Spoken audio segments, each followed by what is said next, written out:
বৃহস্পতিবার দিনে অথবা রাতে একটি তাসবিহ পড়লে আল্লাহ বলেন, বান্দা আমি তোমার হয়ে গেলাম, আজ তুমি যা চাইবা সব কিছু আমি তোমাকে দিয়ে দেব। যা চাইবা মনের আশা আকাঙ্ক্ষা সব কিছু আমি পূরণ করে দেব।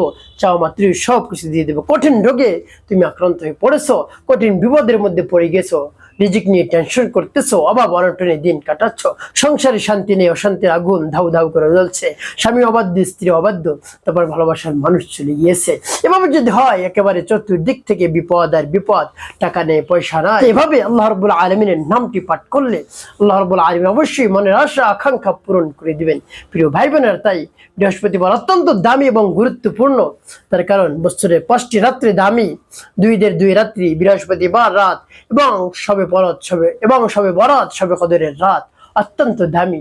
তাই বৃহস্পতিবার আল্লাহর হাবিব সাল্লাল্লাহু আলাইহি ওয়াসাল্লাম অন্য দিনের তুলনায় ইবাদত করতেন বেশি, নামাজ আদায় করতেন, কোরআন তেলাওয়াত করতেন, জিকির করতেন, তারপরে রোজা রাখতেন, অন্য দিনের তুলনায় বেশি বেশি ইবাদত করতেন, দান সদকা করতেন। প্রিয় ভাই বোনেরা, কেন আল্লাহ হাবিব সাল্লাল্লাহু আলাইহি ওয়াসাল্লাম বলেন এই দিনে আল্লাহ রাব্বুল আলামিনের কাছে আমলনামা পেশ করা হয়। তো আমার আমলনামা যদি নামাজরত অবস্থায় যায়, কোরআন তেলাওয়াত করা অবস্থায় যায়, রোজা রাখা অবস্থায় যায়, কতই না উত্তম। সুবহানাল্লাহ বিহামদি। তো আমাদের আমলনামা যদি এরকম ভালো অবস্থায় যায় তাহলে কতই না উত্তম, কতই না আমরা ভাগ্যবান। তো প্রিয় ভাই বোনেরা, তাই বৃহস্পতিবার দিনে অথবা রাতে একটি তাসবিহ আপনি পাঠ করুন। আল্লাহ রাব্বুল আলামিন মনের আশা আকাঙ্ক্ষা বাসনা কামনা পূরণ করে দিবেন। যা চাইবেন তাই আপনি পেয়ে যাবেন। প্রিয় ভাই বোনেরা, এবং এর সাথে এমন একটি জিকিরের কথা আমি বলে দেব যে জিকিরটি মাত্র একবার পাঠ করলে আসমান জমিনের খালি জায়গা আল্লাহ রাব্বুল আলামিন নেকি দ্বারা ভরপুর করে দেন। সুবহানাল্লাহ বিহামদি। সেই জিকিরটির কথা আমি বলে দেব। প্রিয় ভাই বোনেরা, শুরুতেই বলবো কেমন করে আমল করবেন। আমল করার পূর্বে আপনাকে উত্তমরূপে পবিত্রতা অর্জন করতে হবে।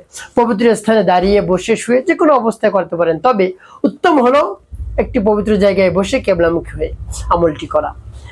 তো উত্তম রূপে পবিত্রতা অর্জন করে কেবলামুখী হয়ে বসে সর্বপ্রথম কি পাঠ করবেন? জীবনের গুনার কথা স্মরণ করে ক্ষমা প্রার্থনা করবেন, হে আল্লাহ জীবনের সমুদায় গুনাহ খাতাগুলো মাফ করে দিয়ে অন্তরকে পাক পবিত্র বানিয়ে দিন। এভাবে যখন বলা হয়ে যাবে, এরপর 3বার দুরূদ শরীফ সাল্লাল্লাহু আলাইহি ওয়াসাল্লাম, সাল্লাল্লাহু আলাইহি ওয়াসাল্লাম, সাল্লাল্লাহু আলাইহি ওয়াসাল্লাম, ইস্তিগফার দুরূদ শরীফ যখন পাঠ করা হয়ে যাবে, এরপরে কি করবেন?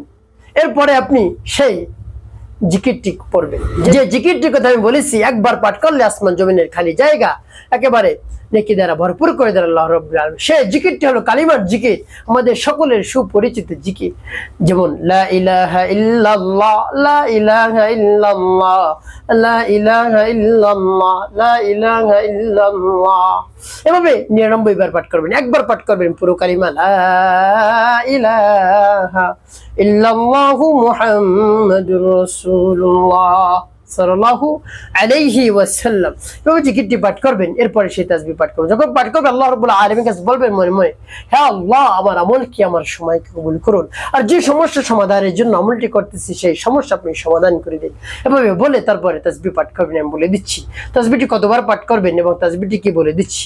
যেমন ইয়া যাল জালালি ওয়াল ইকরাম, يا ذا الجلال والإكرام, يا ذا الجلال والإكرام। এভাবে কতবার পাঠ করবেন? 11 বার গুনে গুনে পাঠ করবেন। যখন শেষ হবে পাঠ করা, এরপরে শেষে 5 বার দুরূদ ইব্রাহিম পাঠ করবেন। আল্লাহুম্মা সাল্লি আলা মুহাম্মাদ ওয়া আলা আলি মুহাম্মাদ كما صليت على إبراهيم وعلى آل إبراهيم إنك حميد مجيد. اللهم بارك على محمد وعلى آل محمد كما باركت على إبراهيم وعلى آل إبراهيم إنك حميد مجيد. اللهم صل على محمد وعلى آل محمد كما صليت على إبراهيم وعلى آل إبراهيم إنك حميد مجيد. اللهم بارك على محمد وعلى آل محمد كما باركت على إبراهيم وعلى آل إبراهيم إنك حميد مجيد. اللهم صل على محمد وعلى آل محمد كما صليت على إبراهيم وعلى آل إبراهيم إنك حميد مجيد. اللهم بارك على محمد وعلى آل محمد كما باركت على إبراهيم وعلى آل إبراهيم إنك حميد مجيد. اللهم صل على محمد وعلى آل محمد كما صليت على إبراهيم وعلى آل إبراهيم إنك حميد مجيد. اللهم بارك على محمد وعلى آل محمد كما باركت على إبراهيم وعلى آل إبراهيم إنك حميد مجيد. এভাবে যখন দুরূদ ইব্রাহিম পাঠ করা হয়ে যাবে, এরপর আপনি কি করবেন? ওই স্থানে বসে রব্বে কারিমের দরবার হাত করবেন। আপনার যত ধরনের চাওয়া পাওয়া রয়েছে আপনি আল্লাহ রাব্বুল আলামিনের কাছে বলবেন মন খুলে প্রাণ ভরে বিশ্বাস নিয়ে দৃঢ়তার সাথে আল্লাহ রাব্বুল আলামিনকে হাজির নাজির জেনে তার বরত্বের কথা প্রকাশ করে অনুনয় বিনয় করে চোখের পানি ছেড়ে আল্লাহ রাব্বুল আলামিনের কাছে বলবেন, দেখবেন সাথে সাথে আপনার দোয়া দরখাস্ত কবুল চাওয়া মাত্রই আল্লাহ রাব্বুল আলামিন সব কিছু আপনাকে দিয়ে দেবেন। প্রিয় ভাই বোন, এভাবে আপনি আমলটি করুন, বৃহস্পতিবার দিনে অথবা রাতে, দেখবেন কাজ হয়ে যাবে। একটি কাজ আপনাকে করতে হবে, 5 ওয়াক্ত নামাজ আদায় করতে হবে, মানুষের খেদমতে কল্যাণে কাজ করবেন, অবশ্যই আপনার জীবন হবে সুখময় এবং শান্তিপূর্ণ।